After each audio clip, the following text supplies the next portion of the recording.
Hello friends, how are you. UGC NET 2016 का paper ही continue करेंगे।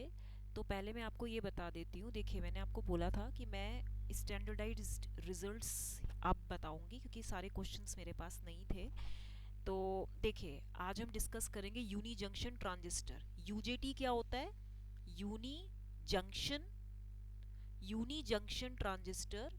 Please write down in comment section कि क्या teaching समझ में आ रही है कि नहीं। To turn a UJT on, क्या इसकी कंडीशन है? In order to turn the UJT on, ठीक है, जो forward bias on emitter diode जो होता है, forward bias voltage on emitter diode जो होता है, okay, it should be more than peak voltage point. It should be more than peak voltage point.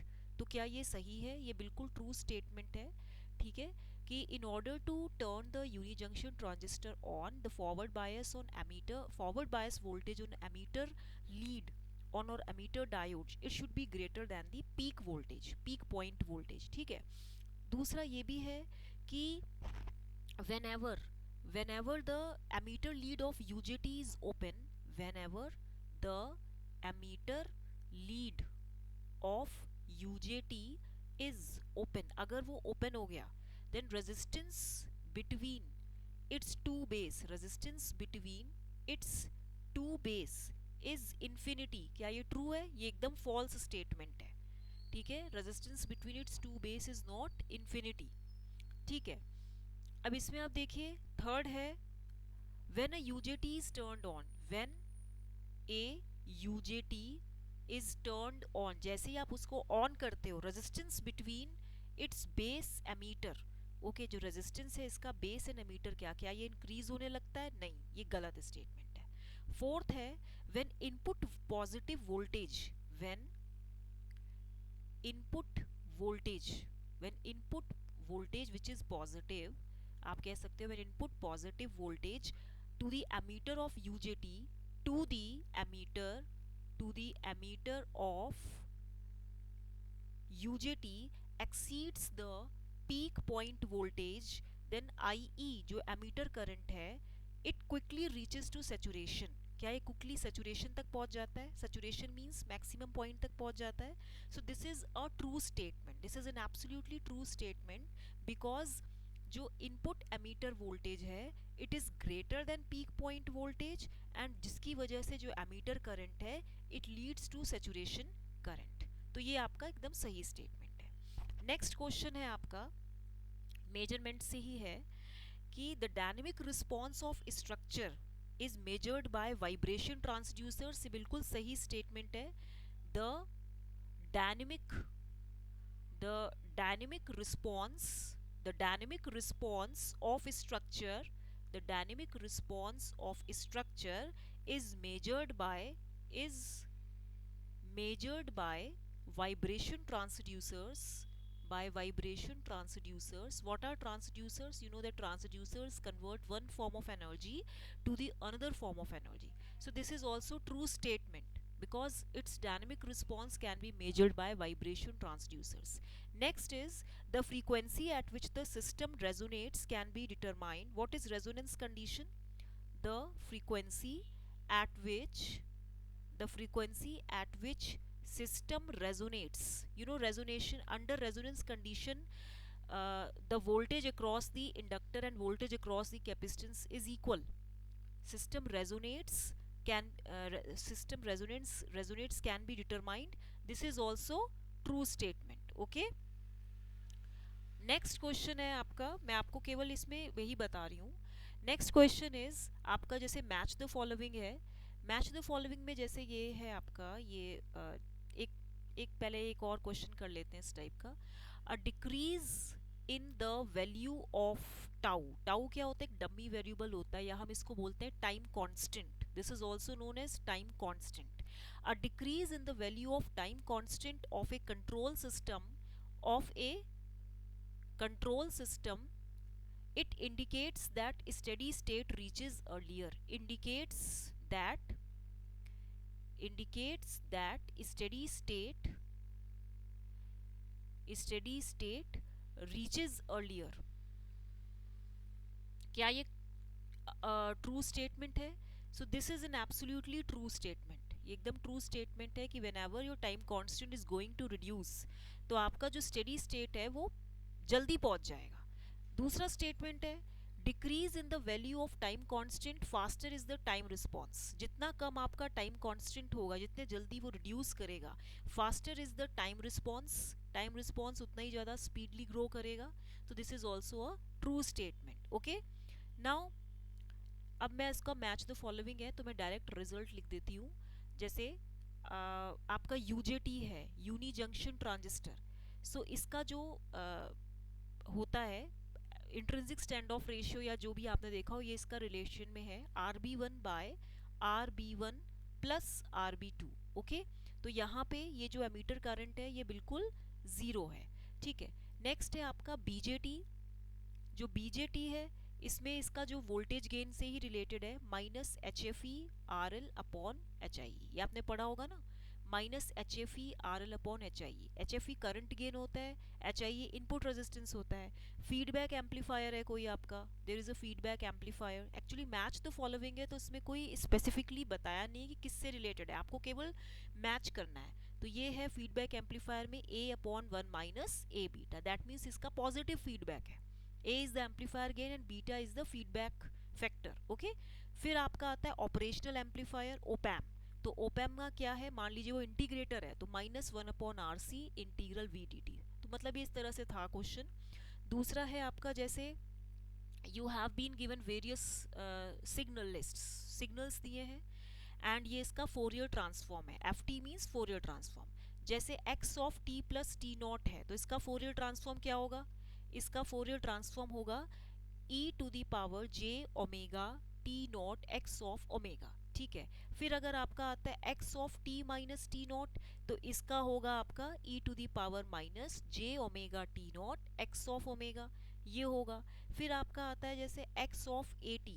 तो x ऑफ ए टी में आप देखिए a इज पॉजिटिव, तो यहाँ पे इसकी वैल्यू क्या होगी, इसका जो फोरियर ट्रांसफॉर्म होगा वो क्या आएगा, 1 upon A x of omega by A. यही होगा. फिर आपका आता है मान लीजिए x ऑफ 80 है and a is negative. See the condition, if x of 80 is there and a is positive then 1 upon a x omega by a.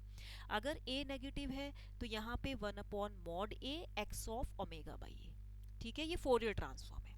अच्छा, उसके बाद ऐसी एक मैच द फॉलोइंग और था, वो भी आपको केवल आपको यू हैव टू आइडेंटिफाई. जैसे ये मैं बिल्कुल राइट आंसर लिख रही हूँ, फुल वेव रेक्टिफायर है तो ये कुछ इसका पाई बाय 2√2 था. फिर जैसे पीएन जंक्शन डायोड है आपका, पीएन जंक्शन डायोड है. पीएन जंक्शन डायोड है तो इसका जैसे AP this is area, this is DP upon LP ND and then plus here it is dn by ln na.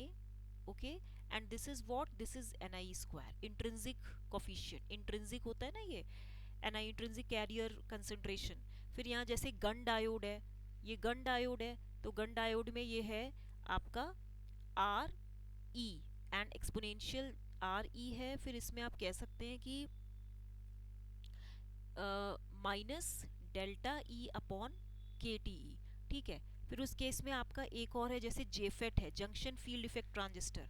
तो इसका हो जाएगा जी डी नॉट. ये आपको उसमें क्वेश्चन पेपर आप उसका निकालिएगा नेट पे तो आपको मिलेगा. तो 1 minus V A by V P है, ये पिंच ऑफ वोल्टेज होता है ना, तो ये हो गया टू दी पावर हाफ. ठीक है, अब मैं आपको इसमें एक और क्वेश्चन बताती हूँ. जैसे आपको यहाँ पे लॉजिक फैमिलीज दी हैं, जैसे ये आपको दिया है bipolar TTL transistor, transistor logic. ठीक है, फिर उसके बाद आपको एक दिया है CMOS complementary metal oxide metal MOSFET oxide semiconductor. क्या है ये, CMOS होता है ना. AHC दिया है इसमें. फिर आपको दिया है BIP बाईपोलर ECL दिया है आपको. फिर आपको दिया है TTL लो पावर शॉट की, लो पावर शॉट की. तो ये इसकी स्पीड बतानी है, इसकी जो स्पीड बतानी है वो क्या क्या है. जैसे इसकी स्पीड होती है 3.3 नैनो सेकेंड्स, CMOS की है 3.7 नैनो सेकेंड्स, ECL की है 0.22 नैनो सेकेंड्स, TTL की है 10 नैनो सेकेंड्स. तो ये आपको पता होना चाहिए. अच्छा, एक सी का क्वेश्चन है, वैसे तो अब सी पूछी नहीं जाती, लेकिन ये सारे मैंने आपको राइट आंसर्स बताए हैं, ठीक है, इनको नोट कर लीजिएगा कॉपी में। जैसे ए है आपका ये एंड, इसको हम क्या बोलते हैं, बिट वाइज एंड ऑपरेटर, इसको बोलते हैं बिट वाइज एंड ऑपरेटर, ठीक है। दूसरा है आपका जैसे ये है, इसको हम क्या बोलते हैं, असाइनमेंट ऑपरेटर, इसको बोलते हैं असाइनमेंट ऑपरेटर, ठीक है, this is known as assignment operator. C है आपका, इसको बोलते हैं लॉजिकल ऑपरेटर, इसको बोलते हैं लॉजिकल ऑपरेटर। फिर है आपका डी, डी है आपका, इसको बोलते हैं रिलेशनल ऑपरेटर। ये ऑल आर राइट आंसर्स, ये मैंने एकदम आपको, ये मैं केवल डायरेक्ट आंसर बता रही हूँ, क्वेश्चन पे नहीं जा रही हूँ, तो रिलेशनल ऑपरेटर बोलते हैं, ठीक है। अच्छा, एक और क्वेश्चन है, जैसे मान लीजिए ये आपको दिया है inductance, inductance this is what, inductance, ठीक है, inductance of parallel wire, inductance of parallel wire lines, so this is what, mu naught by pi ln b by a for b very much greater than a inner diameter, b outer diameter अगर है तो, ठीक है। फिर आपका आता है inductance of coaxial line या कोएक्शियल वायर, तो इसका होता है mu naught by 2 pi ln b by a, ln means natural logarithm, ठीक है। फिर आपका आता है फेज शिफ्ट, फेज शिफ्ट है तो इसका होता है 2 पाई बाय लैम्डा, ओके। फिर आपका है VP, VP is what, phase velocity, where there is a change in phase shift of 2 pi radians, तो phase velocity it is 1 by under root L C, ठीक है। तो एक ये क्वेश्चन हो गया। एक और लास्ट में बता देती हूँ आपको नेक्स्ट क्वेश्चन पे, जैसे मैच द फॉलोइंग, आप ज़्यादा से ज़्यादा सही करिएगा, क्योंकि वो इजी भी होता है, थोड़ा सा एक का पता चल जाए तो बाकी सबका पता चल जाता है। जैसे आपको इसमें पावर पूछी गई है, डीएसबी एससी है ये, सॉरी, ठीक है, this is power of USB upper side band and this is power of SSB single side band. अब आप देखिए पावर इन एम्पलीट्यूड मॉड्यूलेशन, इसका क्या होगा, PT is equal to PC of 1 plus M square by 2, DSBSC double side band suppressed carrier, so this is PC of m square by 2। फिर USB है, तो USB का कितना होगा, USB का आपको पता ही है अपर साइड बैंड का P of m square by 4 PC plus m square by 4 PC, यही होगा। फिर SSB है तो इसका हो जाएगा PC of m square by 4, क्योंकि ये जो पावर है आपकी, ये जो PT is equal to PC of 1 plus m square by 2 है, this is what M square P C by 2, ये क्या होती है, टोटल पावर होती है। अब हमें अगर इसको डिवाइड करना है यूएसबी में और एलएसबी में, तो ये इसका हाफ हो जाएगा ना, half of side band power, दोनों का हाफ हो जाएगा, तो यानी कि ये M square P C by 4 M square P C by 4, ठीक है। तो ये इस तरीके से आएगा, यूएसबी का अपर साइड बैंड, एलएसबी का लोअर साइड बैंड, ठीक है। तो जो था वो मैंने आपको बता दिया है, ठीक है। तो आई होप ये क्वेश्चन आपको समझ में आया होगा, ठीक है। टिल देन इसको लाइक, एक क्वेश्चन और बता दूं क्या मैं, देखिए एक और बता देती हूँ। जैसे मान लीजिए आपका एलईडी है और लेज़र है, LED is what, light emitting diode, laser is light amplification by stimulated emission of radiation, तो इसका क्या फंक्शन है, it couples output power to fibre, couple मतलब you have to send electrical signal from one stage to another, यही coupling होती है ना, तो कपल मतलब भेजना, उसको भेजता है। फिर आपका आता है पिन फोटोडायोड, पिन फोटोडायोड बोलो इसको या एपीडी बोलो, एवलांचे फोटो डायोड, तो ये क्या करता है, इट एक्सेप्ट्स फाइबर आउटपुट, ये क्या करता है, फाइबर आउटपुट एक्सेप्ट करता है, fibre output to their input, ये मैंने सारे सॉल्व किए थे तो वो मैं आपको बता रही हूँ। नेक्स्ट है आपका optical fibre splicing, it is what, optical fibre splicing, ठीक है। तो इसको हम क्या बोलते हैं, joining of two optical fibres, OF means optical fibre. फिर एक होता है आपका कनेक्टर्स, ऑप्टिकल फाइबर कनेक्टर्स, तो इसका क्या होगा, टर्मिनेट्स, ये क्या करता है, टर्मिनेट कर देता है, terminates the ends of terminates the ends of optical fibre. तो ये क्वेश्चन थे। प्लीज़ आप लोग थोड़ा कमेंट सेक्शन में लिखा कीजिए तो मुझे पता चलेगा अपनी feedback. Till then like share and subscribe करें मत भूलिएगा। थैंक